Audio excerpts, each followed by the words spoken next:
नमस्कार, मैं हूं आशीष प्रमोद गोस्वामी। स्वागत है आप सभी का हमारे खास कार्यक्रम में। आज हम बात करेंगे ऐसे अफगानिस्तान की जो आज तालिबान के दिए दर्द से कराह रहा है। अफगानिस्तान के करीब 3.25 करोड़ की आबादी के सामने 2021 में 1998 की तस्वीर एक बार फिर से जिंदा हो गई। लेकिन तालिबान के आगे अफगानिस्तान में एक ऐसा नेता भी है जो अफगान में बुझते आस को उम्मीद दे रहा है और तालिबान के खिलाफ लड़ने का ऐलान भी उसने किया है। इसलिए माना जा रहा है कि अफगानिस्तान में खेला अभी बाकी है।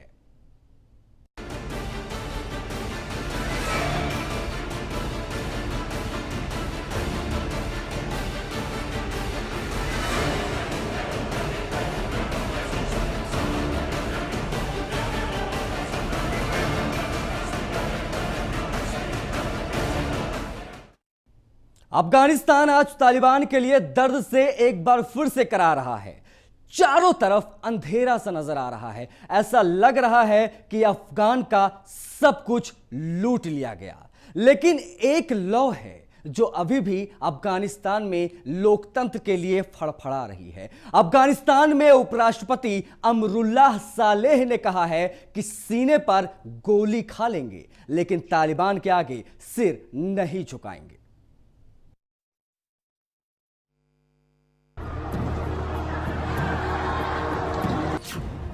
अफगान में तालिबान, सिसक रहा अफगानिस्तान।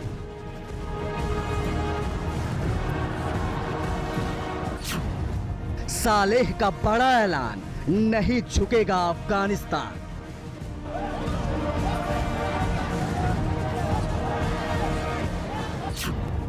सीने पर गोली खाएंगे, तालिबान को भगाएंगे।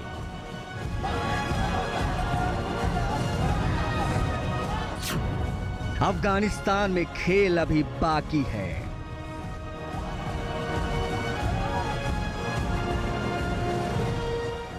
बीस साल से अफगानिस्तान में खूनी खेल खेलने वाले तालिबान ने अफगानिस्तान पर कब्जा कर लिया है। हर तरफ चीख पुकार सुनाई दे रही है। लोग जिंदगी जीने के लिए जद्दोजहद कर रहे हैं क्योंकि आज उनके सामने मौत के रूप में तालिबान खड़ा है। अफगानिस्तान के राष्ट्रपति अशरफ गनी देश छोड़कर भाग गए, लिहाजा तालिबान के साथ अफगानिस्तान की जो लड़ाई थी वो उसमें दुनिया अमेरिका की हार देख रही है क्योंकि अमेरिका ने अपने सैनिकों को अफगानिस्तान से वापस बुला लिया, जिसके बाद अब अफगानिस्तान पर तालिबान का कब्जा है। लेकिन अभी भी एक लौ है जो अफगानिस्तान में लोकतंत्र के लिए फड़फड़ा रही है। पंजशीर की घाटी में कुछ लड़ाके हैं जो तालिबान से दो दो हाथ करने को तैयार हैं। अफगानिस्तान में उपराष्ट्रपति अमरुल्लाह सालेह ने कहा है कि सीने पर गोली खा लेंगे लेकिन तालिबान के आगे सिर नहीं झुकाएंगे। ऐसे में सवाल सबके मन में है कि क्या अच्छे अच्छे वॉरलॉर्ड, अच्छे अच्छे अफगान लड़ाके, अच्छे अच्छे नेता सब कुछ छोड़कर भाग गए तो अमरुल्लाह सालेह को इतनी हिम्मत कौन दे रहा है? उपराष्ट्रपति सालेह के पीछे वो कौन सी ताकत खड़ी है जो उनके कदम डिगने नहीं दे रही? इस सवाल का जवाब है पंजशीर। ये वो जगह है जहां के पहाड़ दहाड़ कर कहते हैं कि तालिबान मंजूर नहीं, जहां की पंजशीर नदी पुकार कर कहती है कि तालिबान की गुलामी कबूल नहीं, जहां का इतिहास कहता है कि तालिबान के आगे झुकेंगे नहीं। क्योंकि ये अफगान इतिहास के सबसे धाकड़ गुरिल्ला लड़ाके रहे अहमद शाह मसूद का पंजशीर प्रांत है। वो अहमद शाह मसूद जिसने सोवियत संघ की तोपों की नाल को अपने जुनून के दम पर मोड़ दिया था। अहमद शाह मसूद ने अपने गुरिल्ला तकनीक से तालिबान को काबुल में झुका दिया था। तालिबान को हराने के लिए लगातार बैठकें चल रही हैं। इस बीच उपराष्ट्रपति अमरुल्लाह सालेह ने ट्वीट कर लिख दिया है, मैं तालिबान आतंकवादियों के आगे कभी नहीं, कभी भी और किसी भी परिस्थिति में नहीं झुकूंगा। मैं अपने नायक अहमद शाह मसूद, कमांडर, लेजेंड और गाइड की आत्मा विरासत के साथ कभी विश्वासघात नहीं करूंगा। मैं उन लाखों लोगों को निराश नहीं करूंगा जिन्होंने मेरी बात सुनी। मैं तालिबान के साथ कभी भी एक छत के नीचे नहीं रहूंगा, कभी नहीं।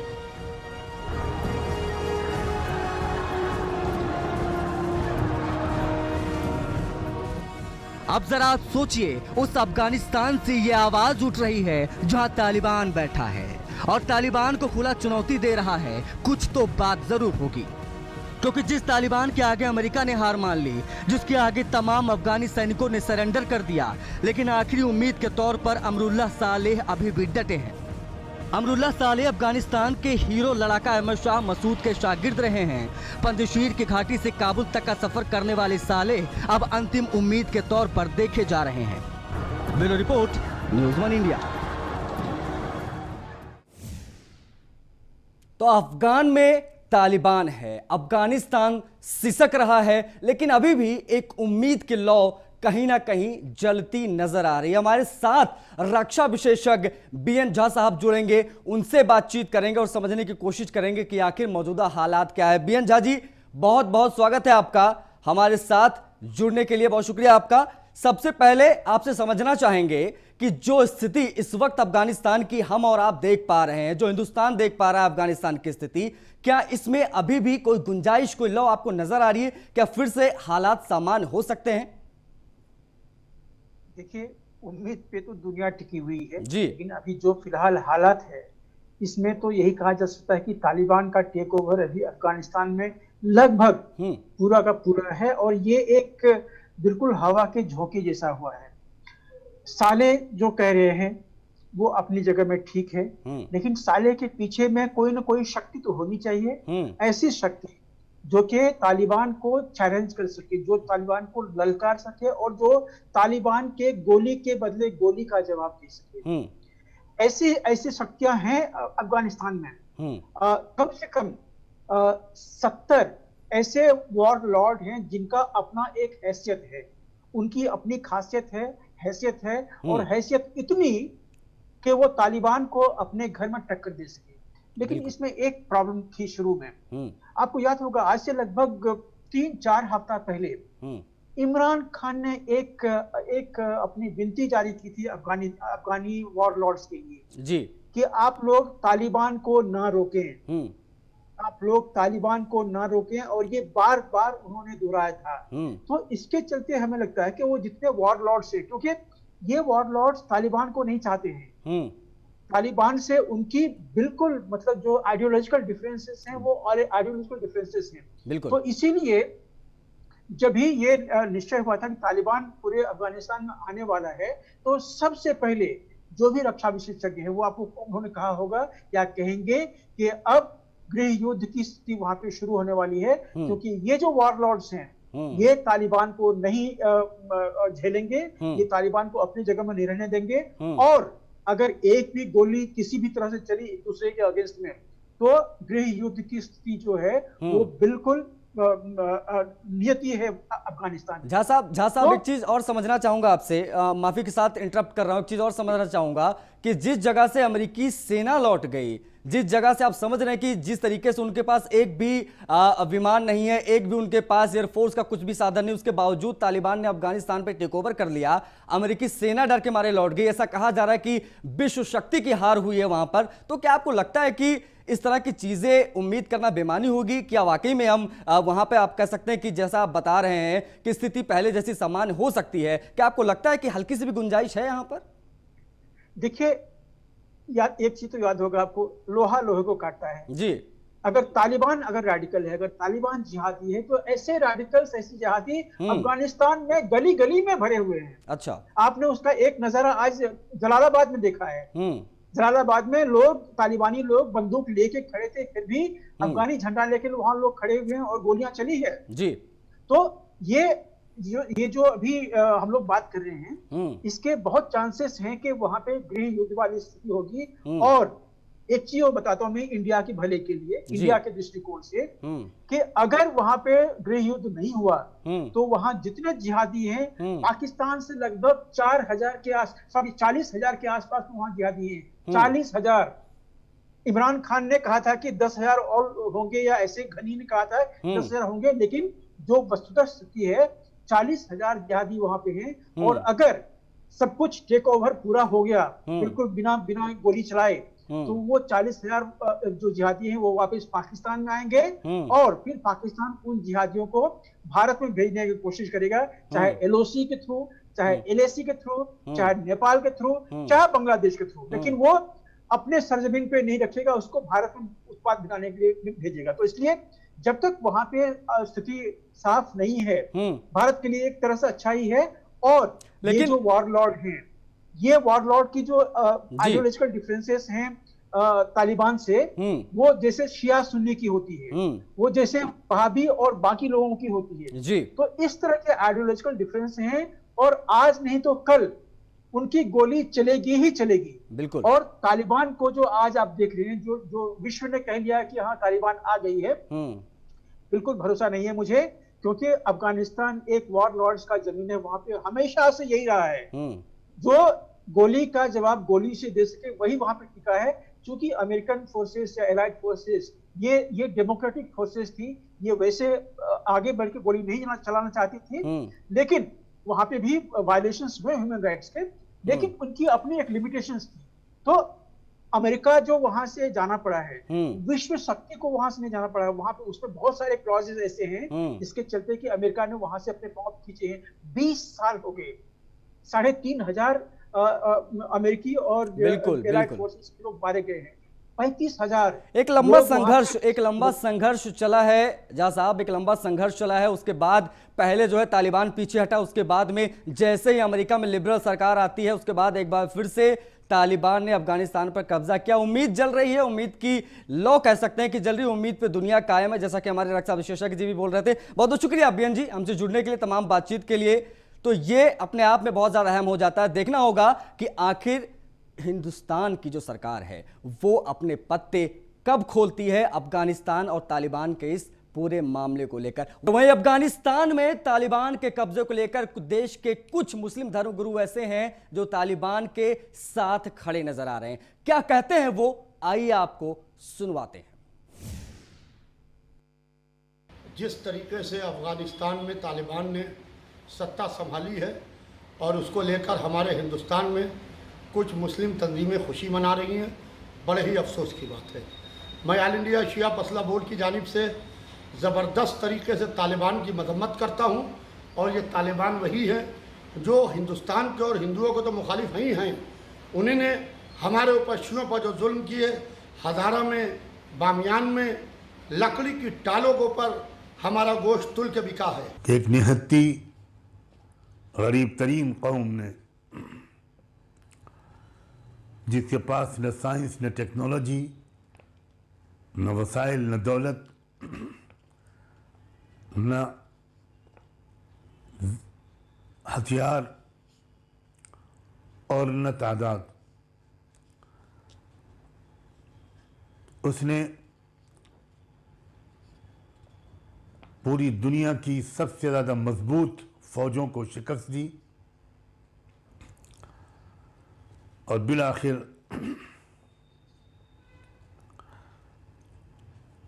काबुल के सदारती महल में वो दाखिल हुए, और उनके दाखिले का जो अंदाज़ सारी दुनिया ने देखा, उसमें कहीं भी कोई गुरूर, कोई तकब्बुर, कोई घमंड, कोई बड़े बोल नहीं नज़र आए। देखिए, तालिबान की हिमायत या उसकी मुखालिफत के सिलसिले में किसी भी तरीके की जल्दबाजी करने का कोई सवाल पैदा नहीं होता है, इसलिए कि सबसे पहले तो हमें ये देखना होगा कि हमारे मुल्क की फॉरेन पॉलिसी तालिबान के सिलसिले में क्या है। तालिबान ने जो दावा किया है कि वो हिंदुस्तान के जो प्रोजेक्ट, वहाँ पर इन्वेस्टमेंट के जो प्रोजेक्ट हैं उनको जारी रखने की इजाज़त देगा, वहाँ पर बच्चियों की तालीम की भी इजाज़त देगा, वहाँ पर हर शहरी को अमन और सुकून के साथ रहने की इजाज़त होगी। तो अगर वाकई में ये तमाम चीज़ें ज़मीन पर उतरती हैं और तालिबान के जो ताल्लुकात हैं वो हिंदुस्तान के साथ एक पॉजिटिव तरीके से जाते हैं, पॉजिटिव वे में जाते हैं, तो फिर हमें अपने मुल्क की फ़ॉरेन पॉलिसी के तहत जो हमारे मुल्क की फ़ॉरेन पॉलिसी होगी उसका साथ देते हुए तालिबान की हिमायत या मुखालिफत कर। अफगानिस्तान में लगी आग की आंच आस पड़ोस के देशों पर भी अब पड़ने लगी है। इसके लिए कुछ देश अफगानिस्तान के साथ खड़े हैं तो पाकिस्तान और चीन जैसे देश तालिबान के साथ खड़े नजर आ रहे हैं। ये रिपोर्ट देखिए और समझिए। चीखता पिलखता अफगान आज भी जंग के निशान। 20 साल बाद वापस आया बरादर तस्वीरें देख दुनिया में डर। कौन है अफगानिस्तान के साथ, कौन है तालिबान के साथ? भारत के लिए बड़ी चुनौती क्या होगी कूटनीति?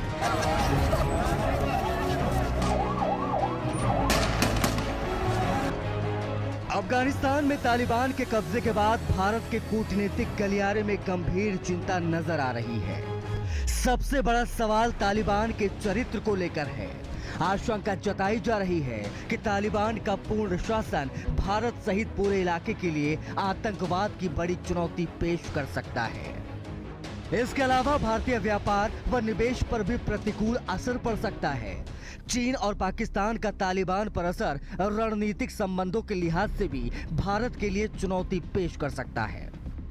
हालांकि भारत ने अफगानिस्तान पर तालिबान के शासन के मुद्दे पर अभी अपने पत्ते नहीं खोले हैं। हालांकि कुछ दिन पहले भारत ने कहा था कि वो अफगानिस्तान में हिंसा और जोर जबरदस्ती के बल पर बनाई गई सरकार को मान्यता नहीं देगा। तो वहीं अमेरिका शुरू से ही अफगानिस्तान सरकार का समर्थक रहा है। कुछ दिन पहले राष्ट्रपति बाइडेन ने कहा था कि अफगान सेना को अपने बल पर तालिबान को हराना होगा, लेकिन अफगानिस्तान पर तालिबान के कब्जे के बाद से तालिबान को मान्यता देने के सवाल पर बाइडेन का अभी भी कोई स्पष्ट जवाब नहीं आया है। जबकि ब्रिटेन ने कहा है कि तालिबान को अफगानिस्तान सरकार की मान्यता नहीं दी जा सकती। तालिबान के नियंत्रण की आलोचना करते हुए ब्रिटेन ने कहा कि यह अंतर्राष्ट्रीय समुदाय की विफलता है। ब्रिटिश रक्षा मंत्री बेन वॉलिस ने कहा कि पश्चिमी देशों ने अफगानिस्तान में आधा अधूरा काम किया। उन्होंने कहा कि अफगानिस्तान में समस्या अभी खत्म नहीं हुई है, विश्व को मदद करनी चाहिए। इसके अलावा तालिबान से संबंध को लेकर रूस की सरकार ने अभी अपनी नीति स्पष्ट नहीं की है। और रूसी राष्ट्रपति के विशेष प्रतिनिधि ने कहा है कि हमारे दूतावास के अधिकारी तालिबान के अधिकारियों से बातचीत कर रहे हैं। तालिबान के प्रति रूस का रुख क्या होगा, इस पर बाद में फैसला लिया जाएगा। जबकि पाकिस्तान का तालिबान के साथ संबंध जग जाहिर है। पाकिस्तान ने तालिबान से संबंध बनाए रखने की वकालत करते हुए कहा कि हमारा मानना है कि आगे के लिए एकमात्र राह वार्ता से राजनीतिक समाधान निकालना है। हम लगातार गृह युद्ध नहीं देखना चाहते।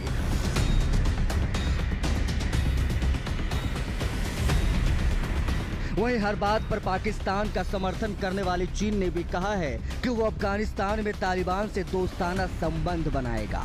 चीन की नजरें मध्य एशिया तक पहुंचने के लिए अफगानिस्तान का इस्तेमाल करने पर है। लिहाजा अफगानिस्तान में जो हालात चल रहे हैं, इस हालात से निपटने के लिए कई देशों का साथ आना और कई देशों का तालिबान को समर्थन करना कहीं न कहीं अफगानिस्तान के नागरिकों के लिए चिंता का विषय बनकर रह गया है। इन हालातों से वहां के नागरिक जल्द ही निकलना चाहेंगे। Bureau report, news 1 India. तो अमेरिका ने अफगानिस्तान में लगभग 61 लाख करोड़ रुपए खर्च किए। 20 साल पहले जब अमेरिका फौज अफगानिस्तान पहुंची थी तब वहां तालिबान का राज था, और 20 साल बाद जब अमेरिकी फौज की आखिरी टुकड़ी वहां पर मौजूद थी तब भी अफगानिस्तान में तालिबान का ही राज है। अमेरिका ने की 20 साल तक पहरेदारी, अफगान पर तालिबान पड़ गया भारी। अफगानिस्तान में लौट आया तालिबान राज। 20 साल तक अमेरिकी फौज अफगानिस्तान में जमी रही। इस दौरान अमेरिका ने अफगानिस्तान में 61 लाख करोड़ रुपए खर्च किए। 20 साल पहले जब अमेरिकन फौज अफगानिस्तान पहुंची थी तब वहां तालिबान का राज था, और 20 साल बाद जब अमेरिकी फौज की आखिरी टुकड़ी वहां मौजूद है तब भी अफगानिस्तान में तालिबान का ही राज है। ये वही तालिबान है जिसे कभी अपने फायदे के लिए अमेरिका ने खुद पैदा किया था। अफगानिस्तान के करीब 4.25 करोड़ की आबादी के सामने 2021 में 1998 की तस्वीर एक बार फिर जिंदा हो गई, क्योंकि 20 साल बाद तालिबान फिर लौट आया है। पूरे 20 साल तक अमेरिका ने खुद को अफगानिस्तान में झोंक दिया। 20 सालों में लगभग 61 लाख करोड़ रुपए फूंक डाले। 20 सालों में 3.5 लाख अफगानी फौजी तैयार करने के दावे किए गए, लेकिन 20 सालों के ये दावे तालिबान ने महज 10 दिनों में ही तबाह कर दिए। फिर तालिबान के 70,000 लड़ाके 3.5 लाख अफगानी फौजियों पर भारी पड़ गए। लेकिन बड़ा सवाल यह है कि 20 साल से सोया तालिबान अचानक कैसे जाग गया। 20 साल बाद वो कैसे काबुल में राष्ट्रपति भवन तक पहुंच गया, अमेरिका की वो ट्रेनिंग और ट्रेनिंग के नाम पर लाखों करोड़ों का खर्च कहां चला गया। दरअसल अमेरिका ने सोवियत संघ को हराने के लिए अफगानिस्तान की जमीन का इस्तेमाल किया और मुजाहिदीनों की खेप तैयार की, फिर तालिबान को पैदा किया। लेकिन अब ये तालिबान न केवल अमेरिका के लिए बल्कि दुनिया के लिए आतंक का एक पर्याय बन गया है।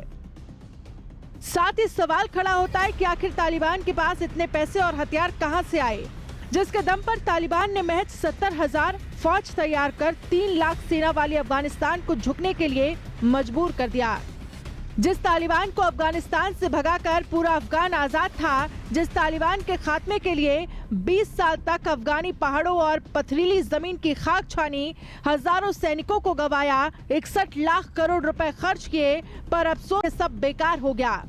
20 साल पहले तालिबान की सरकार को उखाड़ने के लिए अमेरिका ने अफगानिस्तान में कदम रखा था और 20 साल बाद अब अमेरिका की वापसी के साथ ही अफगानिस्तान में तालिबान का राज लौट आया है।